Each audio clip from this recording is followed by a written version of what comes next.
Good morning, people. So, welcome back to another episode of Theory Pre-Med. Theory Pre-Med is a podcast following the journey of three pre-med students, but today only two for this episode, Mo, Todd, and Nathan.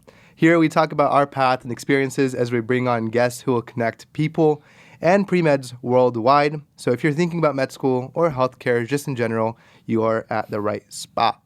Also, thank you to Chapman Radio for giving us a space to record today. It's one of those early mornings today where we had to record early. If you don't remember from the previous episodes, a lot of us have things going on during break, and I won't even be in the country. So we're double recording. So this is the first episode of this morning, this early morning for Nathan. So he slept in today a little bit for the first episode, but he's on his way for the second one. So we're going to be talking about some presentation skills today. So I think we've done a lot of presentations in the past, especially in our different classes like GCI and English. I know is a big one too. So we're here. If you're going from high school to college, or even if you're just in college right now and you're struggling with that, we're here to give you some tips and tricks that we've kind of found that were very helpful. Yeah, we've done a lot of presenting / informing / like teaching in some way. Maybe less of actually like teaching from nothing, but more of like reviewing and instructing, I guess. So we've developed I think we've developed these skills a lot, especially compared to high school, where a lot of presentations are just like, okay, stand there, read off the slides, and then you're good. I feel like in college there's a lot of different things that you have to do, or like different methods that you can use to, depending on what you're talking about, to get the information across like the best. Totally. And one thing that doesn't get information well across, it's manual books. Because yesterday I had to build a whole janitor's closet, like with the shelves and everything. I looked at the manual book and it was just gibberish.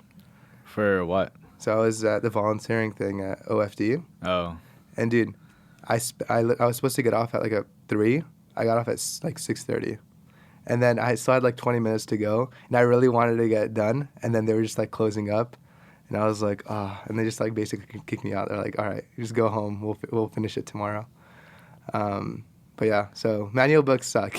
Yeah, I think that they're in a specific codex where it's like they're encoded, and I feel like they're always hard to read, but I don't really know. It like showed a picture, and I was not sure which way was the front and which way was the back. So I literally had to build it and see if it fit, and then it didn't fit. So I had to like take it apart and then rebuild it. And the worst part about the entire thing was, there's like these poles that come with these screws in there. And then that screw was cross-threaded. So I had to go down to the firefighter side. And then I had to like be like, hello, sir, I need some help like taking this apart. Dude, because I tried using a wrench, it was not working. So they had to get literally 3 guys on that pole, and their captain was the one that like unscrewed it. I was like, damn, yeah, there's no way I was gonna get it apart. But yeah, that was yesterday, and this is why my hands are all busted. Nice. Yeah. Have you started hitting the gym yet? I mean, I've been going like recently. I've been going like somewhat consistently through school, and it's kind of been the same. But like, I've been trying to do more cardio because I'm kind of like getting chunky. I think I talked about this like last week or 2 weeks ago or something. But like, I was trying to do more cardio because I was like, well, I can keep like lifting weights or whatever, but like, gotta keep the heart healthy, No, yeah, that was me yesterday. I was like, I finished up like lifting weights and stuff, and I was like, all right, let's go do some cardio. Oh boy, 30 minutes in, I was sweating. Like I just worked out for like 4 hours, and then I was doing like an incline thing, and oh my god, my back. Like I went home and just laid in bed, and I was done. But yeah, so I think a good way to break up this episode is more of doing like school type of presentations and things like that, and like informative sessions where you're taking information and you're presenting it. And then for the second half, we kind of break it up into more of what we've learned from SIing, which is supplemental instructors. You're basically almost like a TA. You do like review sessions like Todd mentioned earlier and things like that. But I think when you're trying to teach very dense material, especially like chemistry, biology, and I mean, at the end of the day, we're just students, right? So we're obviously not as knowledgeable as professors who have PhDs in those fields, but we've taken the classes enough to know what we struggled with and how we best kind of took in that material and were able to bridge that gap between the professor and the students. So to just start us off, what are some examples of certain classes that have been presentation heavy at Lisa Chapman? Well, you mentioned GCI, and for those who don't know what that is, it's short for Grand Challenges Initiative. And what it is a 2-year sort of sequence of classes that all of the science majors take. And it helps you prepare for your field through doing like literature review and writing about primary literature, all the way to designing your own project with a group, and then eventually presenting on it, like practicing presenting on information you find, and then presenting on your project at the end of the 2 years. Yeah, I mean, I personally liked the last semester of that entire project just because it was less of reading, but more of really making your product and presenting it to the teacher and just your classmates for feedback. So I really enjoyed that aspect because you were finally doing something you genuinely enjoyed. I mean, like you've been reading about this product that you're trying to make for the longest time ever, for 3 semesters now, and you're finally able to get down to it. You're able to show the world, show your classmates, hey, this is what I'm doing, and this is why it's impactful. And for them to like really give you the proper feedback, you really needed to convey your thought process and why this is going to be impactful pretty well, right? Because if you weren't able to do that, then they're going to have a hard time understanding what exactly it is, and they're not going to be able to respond, really. Yeah, I think looking back on it, it was definitely like hard in the moment. And I think a lot of people, like when they're taking the class, are like, oh man, like I this don't is like difficult this, and yeah. I don't like it. But I feel like looking back on it, it was really helpful. And I feel like it made me a lot better of a writer. Because I think I came into college not being that great of a writer, but then I feel like now, and I don't know if it's because of that class, I feel like that at least has to play some sort of role, definitely. But I feel like I'm a lot better of a writer now than I was before. So I don't know. But I'm sure that kind of writing skills that you've built has helped you, though, like better prepare for presentations, too. Yeah. In a way. I don't know. I don't know. When else have we had presentations? English is a big writing? one, but I feel like for English, it's a lot easier because at least for the English classes that we've taken, it's been a lot more of like pick your own like topic or thing that you like. Like I did mine on video games. I think you did yours on, what was it? Well, we did a lot. I did one of them on like Asian American representation. Mm-hmm. I did another one on like sports basketball. Yeah. I think I did mine on Jake Paul, like boxing. I remember Oh that. yeah. So and then you did video games. the flash thing. Yeah, so I think the biggest thing with presentations is really having fun with it, because if you're able to really correlate and relate to it a lot, then you could just talk and talk and talk about it. Obviously, in a certain sense, you don't want to just babble about it to the point where like someone just gets bored. You want to be able to talk about it, get them interested, and then just move on to the next point. And I think that's what we've kind of learned to do, especially in English, because you obviously love, what was it? There was the Asian presentation you did on what was it? Movies, right? Yeah, representation. Representation in movies. Yeah, I do love that. Yeah. So like you were very big and adamant about that. So you were able to connect very well to that. For me, it was video games. I love video games, and I was just able to really personalize that presentation to come across that way. So, all right. So we're preparing this presentation. What are some things that you tend to do before kind of making your final product? Well, definitely the first thing is knowing your audience, right? Knowing kind of like the context that you're talking about. And I mean, it's important because if I'm giving a presentation to like a science class or to students in science, it's going to be a lot different than if I was doing like, say, like a video game presentation in an English class that is, relatively chill. Right. It's just knowing the context that you're presenting in and knowing your audience, I think, is the first step in actually designing or like thinking about what you're going to say to them. Totally. I mean, when you're going into science classes, it's more of like literature and like straight up facts. But then when you're in English, it's either reviewing a book that you just read, right, or an article or something like that, or even just like a random like topic that you could just make videos out of. You could get the class really involved. And I think honestly, looking at it with science classes, I think that's one of the downsides in presentations is a lot of the time it's just you talking and you're not able to really get the audience involved. It's more of them just listening, and then at the end you get some feedback on it.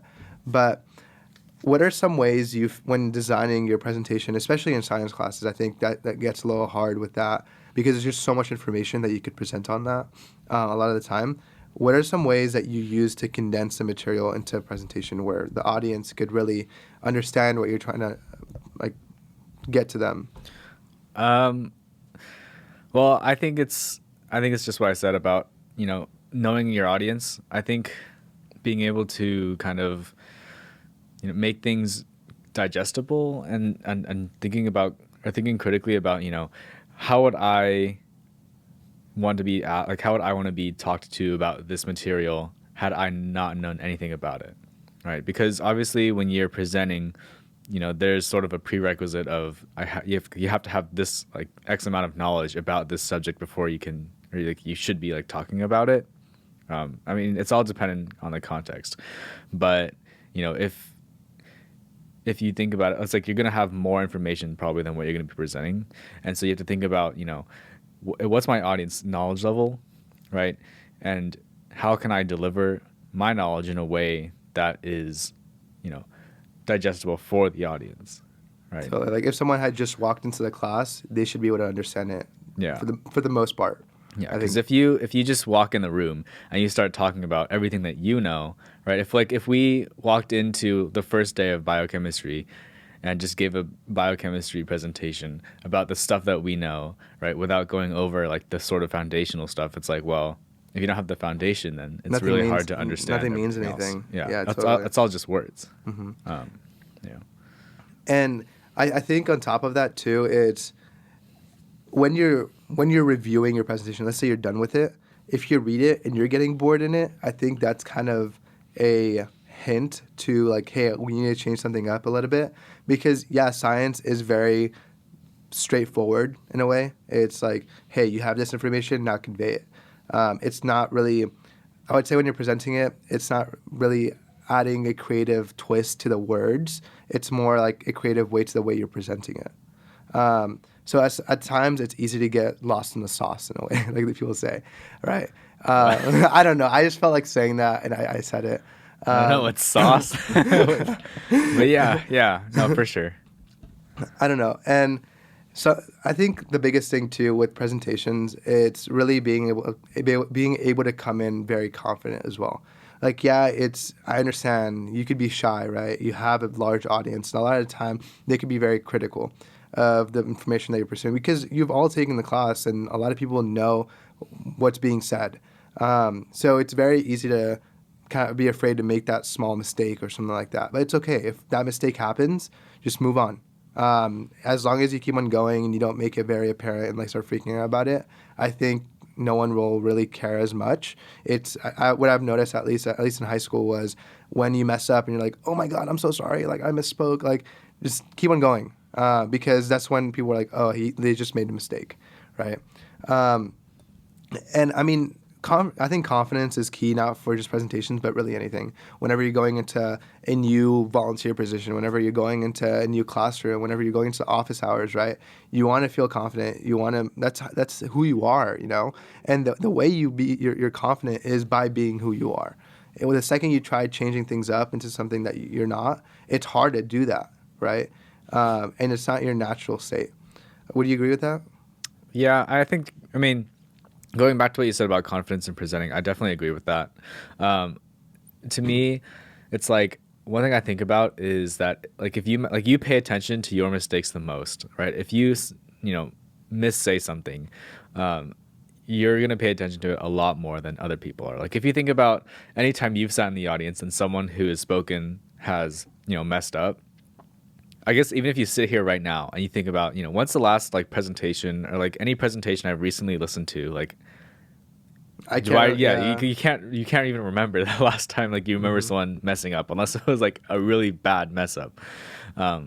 but we like because people are self-critical, like we think about our mistakes a lot more than other people think about our mistakes, and that goes not only with just like presentations, but also just like embarrassing things in your life. Like if you've ever had a time, like before you're going to bed, and like a random thought pops in your head where it's like this really embarrassing moment.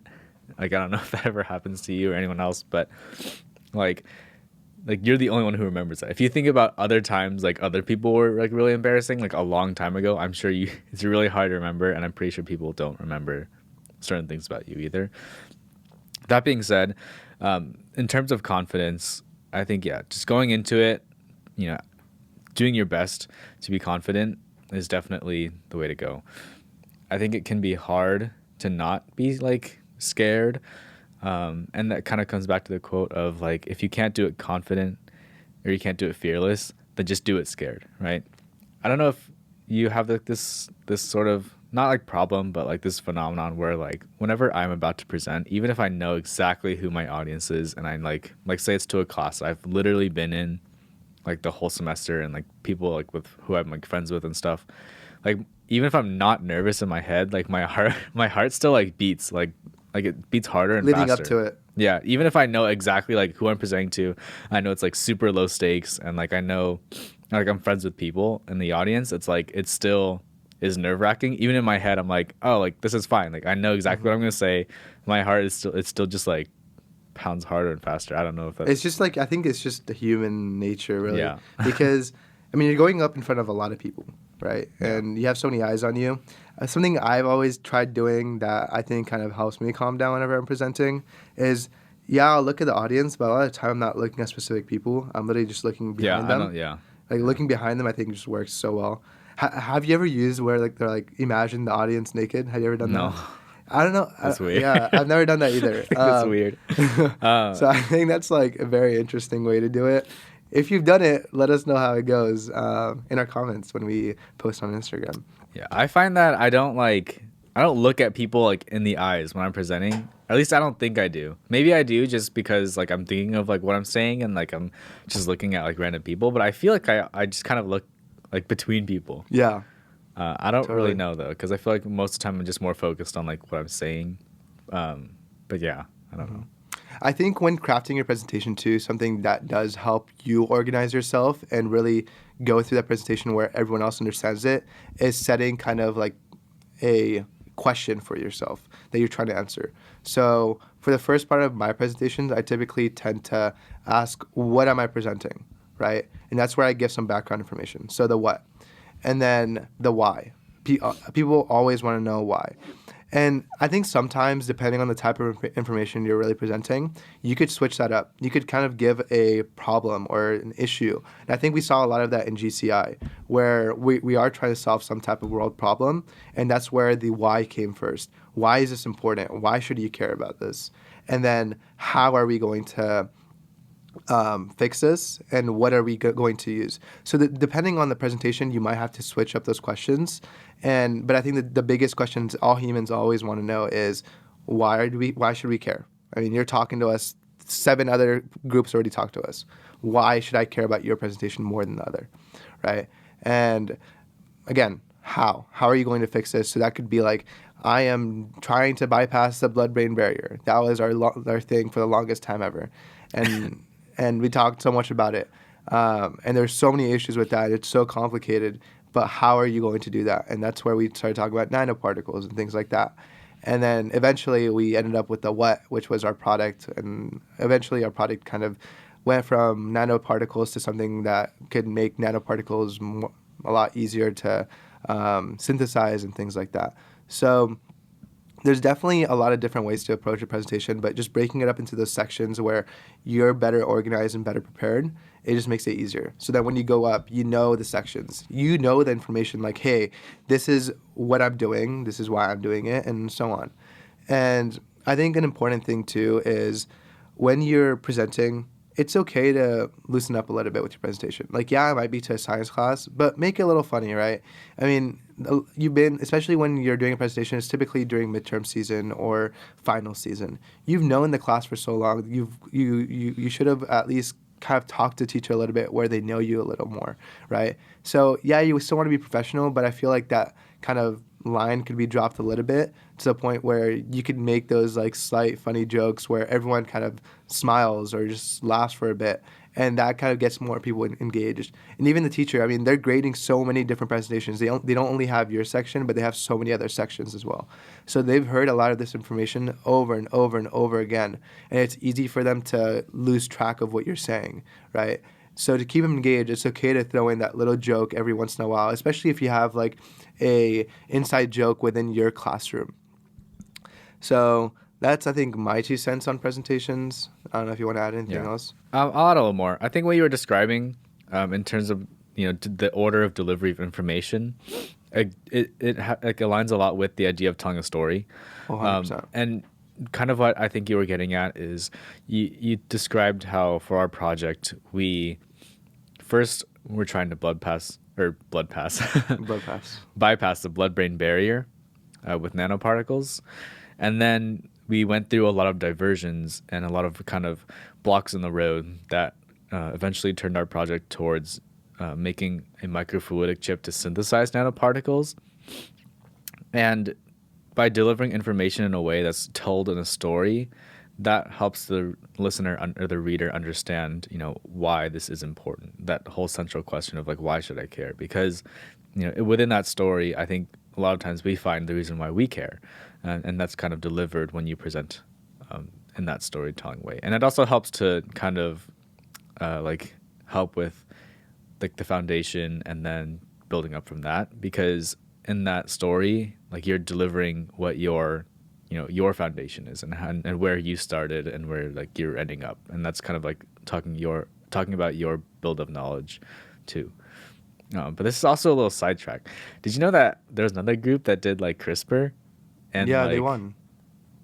Well, like no, that was like the they made a CRISPR game. Yeah, they won. No, but there was another group that actually did CRISPR on like C. elegans worms. Wait, really? Yeah. Are you serious? Yeah. Wait, how'd they get CRISPR? I don't know. But they were able to. Are you serious? Yeah, I heard that and I was like, no, there's no. Wait, was it our year? Mm-hmm. I can tell you who it is, but no, I'll tell you after. But like, it was another group that got the same award that we did. Oh, for real? Yeah, and they used CRISPR on C. elegans worms. And I heard that, and I was like, did they get any results out of it? I don't know. But I'll tell you after. I heard that, and I was like, what? That's crazy. So cool. I mean, we got to use some pretty cool stuff too. Yeah, but I don't think it's cool as CRISPR. Yeah, I think if we were, because their project was like similar to ours, and like it was just down a different road. Okay, interesting. Yeah. We'll talk more about it after. Yeah. No, but I think a lot of the presentations too, something that has also helped me connect with my audience as well, has been being honest. And I think just being blatantly honest with all your failures is always very relatable, because nothing is ever perfect. Everyone went through some type of like down, like super low point in their like research or whatever it is, where they're like, this sucks. And then for us, that was trying to figure out how to bypass the blood-brain barrier. So, I mean, that didn't work out. Yeah. And I think during a lot of our presentations, when we were kind of changing paths from trying to bypass the blood-brain barrier to creating this microfluidic chip, a lot of it was like, hey, we tried this, and these are the things that we tried, but this thing sucks. It's so hard to do it, right? But what also is hard about it is actually making these nanoparticles and making them more accessible to people. So this is how we're able to at least make a stepping stone for someone who's a lot more knowledgeable about the brain and the blood-brain barrier. And utilizing nanoparticles is how we were making it more accessible for them to make these nanoparticles so they could make an even larger leap in their research, right? Yeah. So don't always feel like you need to blow something up to where it's like the craziest, biggest thing ever. It's okay if it's not. You're still making some type of stepping stone for someone else. And I think as long as you're showing that and you're being honest, then people can relate and really enjoy it and take it as it is. Yeah. And again, that just comes with context. 100%. Right? There's some presentations where it's good to, acknowledge, your shortcomings, in the presentation. But then there's also presentations that are probably good to just, deliver the information, especially depending on, how much time you might have. And then one other thing that you mentioned that I wanted to also add on to was this idea of like using humor. Um, like first, I'll just preface it with saying that like everyone has their own presentation like styles. You know, if you don't like using humor, then that's fine, right? I think it's everyone has their strengths and weaknesses. So as long as you can find a style that works for you, then go for it. But I just wanted to add like one example of something that like some thing I did for one of my classes. So for neuroscience, we had a presentation. Like we had to do mini presentations. Is it a police thing? Yeah, yeah. So I like, so I was getting audience participation, and and I was doing my presentation on like, does alcohol actually kill brain cells? And so my first or second slide, I was like, okay, you know, have any of you like had alcohol before? And you know, because everyone's like around 20. Some people are 21 in that class, but like everyone's around 20 years old or 19. I like had them like I was like, okay, you know, like I'm not a cop, guys. You guys can like raise your hand. Like I'm not gonna rat you out. And then right after they answered that, I had the next slide. I had like an animated like little image thing where like a police officer like popped up, and I thought that was funny.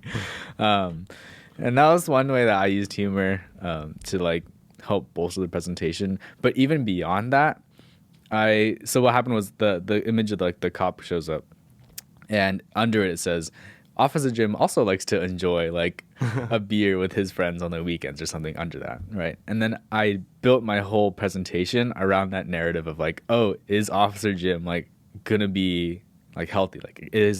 Like will his brain cells die? Like is he gonna be okay? And I built my whole like presentation around that. And I felt like that was kind of one thing where I was like, you know what, like I'll just have fun with it, right? I knew it was like low stakes ish. I knew that like it was just a class presentation. Like it wasn't anything like super, super like important or serious. And that it was mostly just for practice. So I was like, I'll try this. I'll try something. I'll see how, people react to it, how I like it. And I thought it was fun. I thought it was a good way to kind of like, make things a little bit more lively. But, I think that's a great yeah. example of like multimodal presentations too, right? It's not just words on the screen. It's also implementing different visuals, like pictures, videos. I mean, the short 10, 15-second video could help the audience a ton. Right. I mean, I know in Gen Chem when you're learning about like waves and like different things like that, a lot of the time professors will put on like a 30-second video just to help you visualize it for a second. And I remember during our GCI presentation, something we did was actually print out these microfluidic chips and pass them out when we're presenting. And I feel like a lot of the audience members really enjoyed that. They're like, oh, this is actually a thing that you're doing, right? This is what it looks like. This is no longer just a concept. It's actually a thing that you have. So I think that's a ton of help. Well, you mentioned multimodal presentation. Do you want to like describe? Yeah, totally. So a lot of the time with presentations, especially in high school, you tend to just see words on the screen where you're analyzing, let's say, a quote or like something from a textbook, right? But multimodal presentations is where you change it up. You don't just use one type of presentation skill, which is like just words. You're also implementing different things, whether it's videos, whether it's pictures, whether it's really bring your audience into it, right? There's so many multimodal like ways of like doing it. I think that's like the best way to do it. It's not just one thing. It's you're incorporating so many different skills into it. Right. Yeah. Like essentially, it's like using different modes of presenting information, like words on a screen or videos, images too, kind of like not attacking, but like presenting to different, I guess, like senses that people have. Like you can use visual, which is like, what you see on a screen. You can use audio, which is like what you hear. You can use, I guess like tactile or like how, like if you give them like a model or like sometimes science professors will like pass out like models for people to like hold and look at. Like that's another like mode gives you of appreciation for the thing. Right. And it's just like, adding more layers onto your presentation and different kind of ways of learning and interpreting it. Totally. I think we've talked a lot about presentations, and I think everyone has their different ways, but I think the biggest thing is don't just read off the slide. It's never going to work, because at that point it just shows that you're not really knowledgeable about your talking. It's just something that is on a screen and anyone can read, even your audience members. So if you have big chunks of text on there, I mean, myself, I get bored when I have to read that. I don't even read it, to be honest. I just look at it and I'm like, okay, cool, there's words. But the second that there's a video or there's maybe like a bullet point or two on there that are very short, my brain just reads it automatically. It's easy for your brain to just automatically do it, right? And then relate it to that picture or that video. So keep that in mind. Go through your presentation before you present it. Make sure that you're not bored presenting it, because if you're bored, 99% of the time, your audience is also going to be bored. But if you're having fun with it, then that fun is going to transfer onto your audience. But something that I think we've also learned a lot from has been SIing. So if you don't know what an SI is, I've touched up a little bit on it, and we've definitely talked about it in the past in previous episodes. It's called a supplemental instructor. So you start off by taking the class, you do well in the class, then you connect pretty well with the teacher as well. So then you've completed the class, right? Then the teacher will ask you, hey, do you want to SI for me? Which is basically you go into lectures with the next class, and then you kind of review the material during lecture. You help students in class if they have questions or something like that. Then you write down those topics and you create worksheets and review sessions, office hours, and all that. So a lot of the time, these students will come in like, hey, I have no clue what's going on during this concept. Like, please help me. And a lot of the time, it'll also be the same week as a test, and you really want to help them. So if they weren't able to understand it during lecture, a lot of time it means that the teachers didn't connect well with that student, because that student might have not being able to understand that type of presentation, right? And this is why it's also important to present in different ways, because sometimes someone might not be able to really understand the words, but if they see a video, they'll be like, oh, this is actually what it means, right? So you just have to switch it up a little bit and make your own style of it, so then when that person comes in and they need help, you're able to actually help them. I think one of the most challenging parts about that class is someone will come in, and then, like, especially during office hours, and they'll be like, hey, I don't understand anything. Well, there's a lot of things that we've learned in Gen Chem, right? So helping them narrow down what they're trying to learn and what they actually know versus what they actually don't know, I think is very challenging. But once you get to that point, it's very easy to help them with what they don't know. Yeah. For me, what I like to do when I'm doing the review sessions is interjecting like a lot of fun facts. Honestly, I don't really know. I like to think that the students enjoy what I say, in addition to like what they're learning, because I like to just say like, okay, guys, I'm gonna preface this with the fact that you don't need to know this, but it's just like in case you didn't know, like, oh, types of organisms that are like polyploidy tend to be things like plants or like not humans, right? Because we learn about like polyploidy, but then the examples are kind of maybe sparse, so I like to just kind of interject my own, and I feel like that hopefully would help them either learn more or just be like, hey, that's kind of cool. I'll forget about it, but in the moment, that's kind of cool.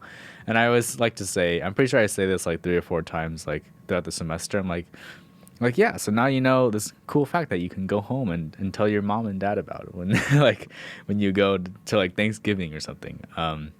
Or I say, yeah, this is something cool that like you can go to a party and say, and everyone will think that you're the coolest person ever, even though it's something like like the 3rd step of like mitosis or anything that like in reality people might not care about it. I care about it, but other people might not. But that's just something I like to do to like help keep things like lighthearted and make things a little interesting. Because I don't know, sometimes, especially now, like after learning biochem, I feel like there's a lot of like fun facts that I can give about different things depending on what we're learning. So yeah, and what I've noticed is that like our Gen Bio 1, like Bio 204, actually like prepares you like pretty adjacently for biochem, which is kind of interesting. How so? Like, well, you talk about the RNA world hypothesis, which I've never heard of until biochem and Oh, really? Bio 204. Yeah, I don't think I have heard of it, because generally a lot of the bio classes I've taken start with the cell and then kind of just move from that. Well, I've only taken like 2 bio classes before that, but but basically, yeah. And then you talk about like all the biomolecules, right? Which I guess is just what biochem is. But you talk about all the biomolecules, and you talk about like proteins, nucleic acids. I kind of put myself on the spot here, lipids, and there's one more. Carbohydrates. Yeah. And you talk about every single one of them, and you get an introduction to them. So yeah, but it's definitely not in the depth of biochem. Totally. Yeah, I mean, biochem is its own monster, to be honest. Just the amount of material you have to take in. Yeah. But I think a lot of the time when you're trying, let's say you're TAing or SIing, let's say your school has an SI, um, those students are going to rely on you for concepts that they don't really understand because they know you've done well in the class. That's why you're in that position. So really making that friendship with them to the point where you're not really a teacher-student type of thing, but really just another peer of theirs that is there to help them is really important because at that point they're able to realize you. They're able to come to your office hours. They feel comfortable being around you. And I think that's really helpful. And at first, maybe your first SI session, it might not be the easiest because you just met these people. So it might take a little bit of time. But after that, I think if you've done a great job with really presenting yourself and being there for them, then you'll see that attendance go up because they'll start telling their friends, hey, this was super helpful. And they'll start bringing people from different classes and things like that. And sometimes they can be overwhelming because of the amount of people that come in, but that's okay. That means they're doing a great job. One thing that I've tried doing with my review sessions is I'll make a theme around them. So I'll have like a Marvel theme where I'll do some Spider-Man stuff and build off of that. Because people can relate to that. A lot of people have watched Spider-Man or Marvel, right? So when you kind of incorporate chemistry into Spider-Man's web, for example, and you don't necessarily have to use specific elements on the periodic table. You could just make up an element as long as you're able to get concepts into that. That's okay.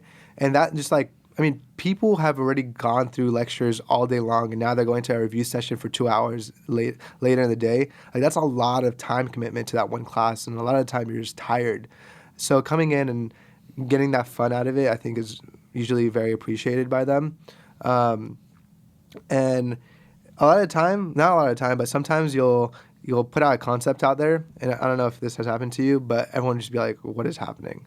And they won't even remember it from lecture in a way. And that's where you kind of need to regroup and take a step back and be like, all right, let's do this together and kind of teach it in your own way where it's a little different from lecture. Because if it was taught that way in lecture and a lot of them didn't understand it, then obviously that way wasn't working for them. So making your own way, I think, is very important. Mm. Yeah, I think one thing that I definitely integrated a lot more of towards the end of the semester that I'm really, really happy about is the idea of, having them work together to solve, like just having them stand up and like doing stuff. Because I think for me, and I think well for both of us, because we started online, a lot of our SI sessions were just people talking at us, right? And I think for a long time that was what I like thought of them as. I was like, okay, this is what an SI does, right? Mm-hmm. So I kind of just will replicate this style. But then I realized more and more that, you know what, like this is not really, like I don't feel like it's the most effective. I feel like I could be doing more and different. I can be doing different things. And so what I ended up doing was I was like, okay, you know what, I'm just gonna ditch the whole like iPad and writing thing. I'm just gonna make I'm gonna have the questions, make the worksheet as normal, but then I'm just gonna write the like numbers up on the board and then like have them do it, right? Have them just come up and draw on the whiteboard and do it. Because one thing is that like, well, there's a couple things, but one thing is that like I kind of forgot what I was gonna say, but they stand up, they do stuff on the board. Yeah. Oh yeah. So what I do is I start by like kind of prompting them or like prefacing them with a question. So I'm like, okay, guys, here's the question. And then I'll say, okay, so now what are the 4 different types of biomolecules? And that's when I'll have them do sort of like a I think it's call and response. I don't know if that's the right term, but like I'll say, okay, like I'll ask a question. So what is one type of biomolecule? And they'll say, oh, proteins. And so I'll write it on the board. And then I'll say, okay, now what's another one? And then they'll go with the rest of them. And then I'll say, okay, now everyone come up and write the definition for each one in your own words, right? And then they'll do that. I'll kind of just chill and we'll have fun and we'll just talk like while they're doing that. And then like we'll go over everyone's definitions and compare, see who has like really good explanations, and like highlight the good parts of everyone's explanations, because I think everyone has good parts. But then we'll just we'll go through every single one, we'll see what the good parts are, and then we'll kind of synthesize like one good definition. And I feel like that has been a lot more effective, not only just in terms of like having them have more fun, because I feel like they have more fun when they go up and actually do stuff. But it also just like allows them to learn more, I feel like, Totally. just by And doing I and think something to add participating. on to that too is when you're asking those questions, I think it's so important for them because it helps them realize like, hey, I actually know this, right? It's not just given to you. Yeah. So something I like to do is when they're up there, like answering a question, whether for me it's chemistry, that's why I SI for. If they're doing some type of like finding the density of this one element or whatever it is, right? Asking them why they're doing those steps. It's easy to get stuck in that mode where like you're just basically doing it over and over again, and that's like the one way of doing it. But why are you doing this, right? Every step of the way. And that helps them thinking about it. Because if you really think about it and look at the previous tests we've taken, a lot of the time you've learned it one way, and then on the test it's like, all right, now do it backwards. So if you're able to understand why you're doing each one of the steps, then you will have no problem going backwards. Hmm. And that's something I've definitely like, I think like halfway through the semester, I was like, oh, like I need to start doing this more. And I think a lot of them have found that very helpful. And another thing I've started adding too is open-ended questions on like my worksheets, where it's like, it's not necessarily a problem that you need to solve, but it's more of like, hey, this is a concept. Now tell me everything you know about it. Just write it down. It could be anything you want. If it reminds you of something else, put it down, right? And then we'll all come together, and then people will just start blathering out what they put. And I think that's very helpful, and it helps them connect to that material a lot better. Because when it comes to the test, they're not gonna remember that perfect definition that you'll have, right, off Google or off the slides or the professor's slides, right? They're going to remember what they have in their brain. And when you just give them that 5 minutes to really put down what they're thinking of and what they relate to that topic, I think it becomes so much easier for them to understand the material and just recall it. Yeah. Um, yeah, and I think just having fun with things. And then, so one thing I also like to do is while they're answering the question, if I find or I see that they're struggling, I like to just say like, I like, give them hints, and try to be like, oh, well, maybe you should think about like this or that. And I find that like it just makes things more fun. And I like to have things more conversational too. I feel like it just makes it more fun. For sure. And I think just taking it back to the basics, a lot of the time those very complex topics are related to that kind of starting point that you started off in the beginning of the semester. So just take it back there. Be like, hey, this is what we did in the start, right? So how can we correlate that? And just like kind of move them through, guide them, right? You don't necessarily, I think it's very easy to just be like, hey, this is what you need to do, and this is not like, this is why you're doing it wrong. But helping them really go through that whole path, right, from the starting point to where they need to start off at is so important, because that really helps them understand like why that earlier material was important and how you could kind of relate it to what you're learning now. And I think that could go a long ways. So I think that's just something to keep in mind. You're there to help, right? You're not there to just give them the right answers. It's okay to let them struggle. And when they make mistakes, I think it's important to really ask them questions like, hey, why does that not make sense, right? After they get the right answer, like, why did that one thing that you did, why does it not make sense? And then if they're able to answer that, then you know for sure, like, hey, they understand it now. And I think one thing I've noticed, at least in chemistry, is a lot of people don't really understand the concept molarity. So a lot of the time they'll see that big M in a problem. They're like, oh my God, how do I like convert this into moles of like product or something, right? But something that I found is super helpful in not just this sense, but everything else as well. But I'll just talk about it in the sense of more molarity. Is I'm like, break down. What does molarity mean, right? It's moles per liter, liters. right? And from there, I'm like, okay, so erase that big M and write moles per liter. You see, now you have moles and liters, and you could use the molecular equation to just convert things, right? So I think just breaking things down a little bit is very helpful, because a lot of the time those classes are so dense in material, and it's easy to get lost in the sauce, right?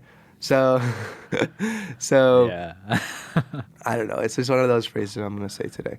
So helping them break it down and really just understand it, I think is super, super beneficial. Cool.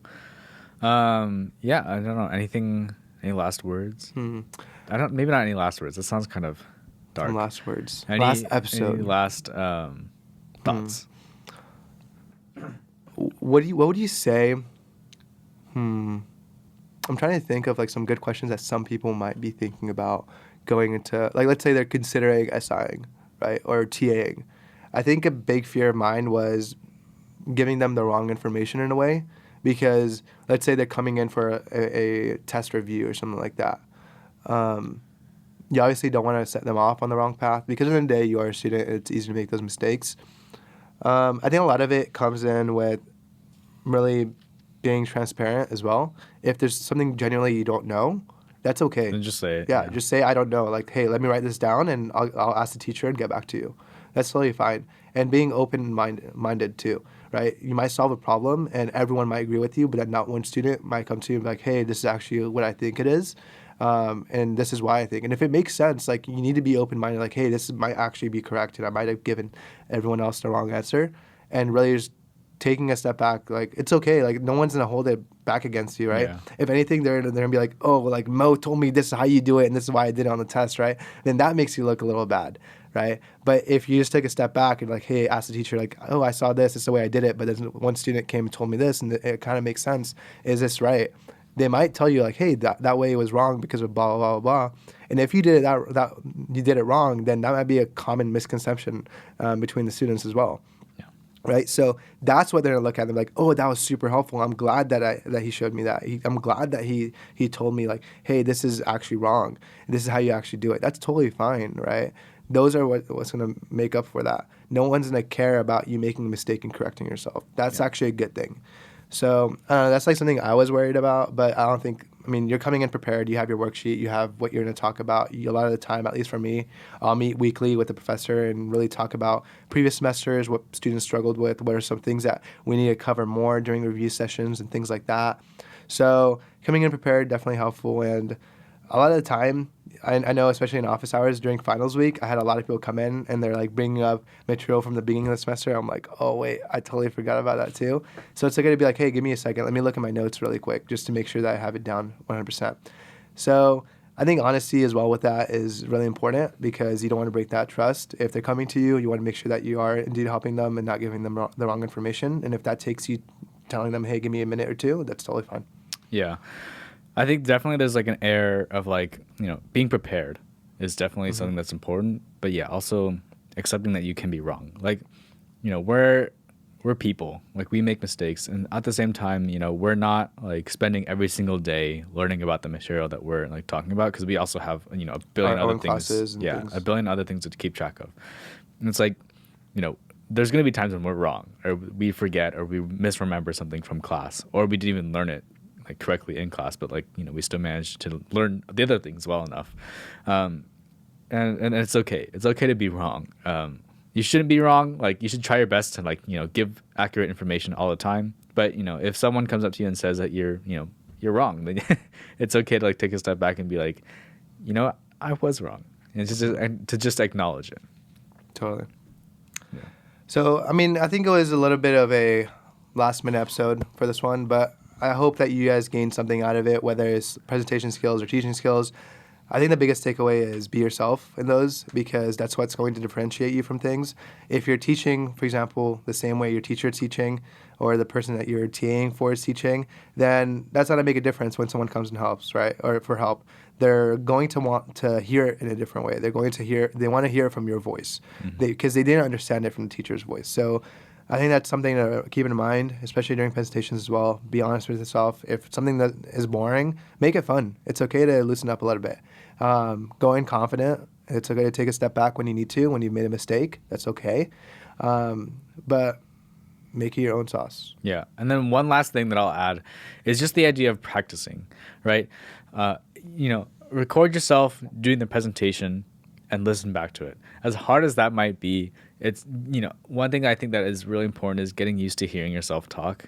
That's something that I think all three of us were really uncomfortable 100%. with at the start of this podcast. But I think now I get to hear it every time I edit it. Yeah. So, So now when we hear our own voices, I feel like it's not that bad. Yeah, like, it's I feel like whatever. it's like maybe at first, if like we're listening to it with other people, it's like, but then it's like, I feel like 30 seconds and I'm like, okay, this is normal.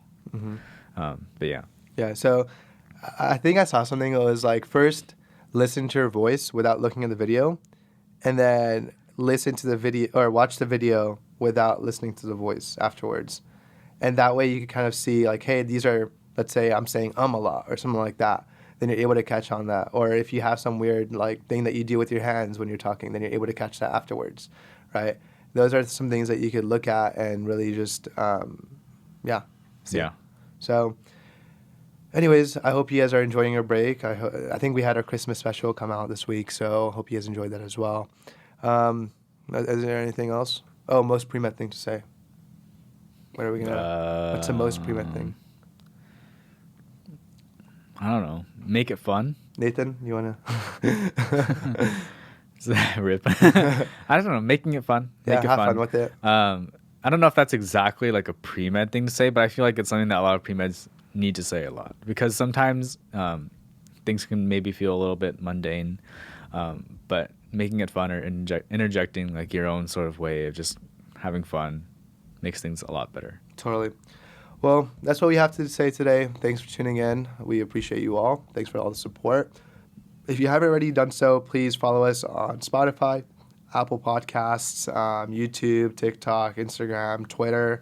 I think we always forget about Twitter. Do we even have a Twitter? Yeah, we do. I made one. I don't even have my own Twitter. Yeah. So follow us on all those. As always, it's at Theory Premed. We keep it simple. Episodes on Tuesdays at 8 a.m. Tune in, and we look forward to talking to you guys more. See ya.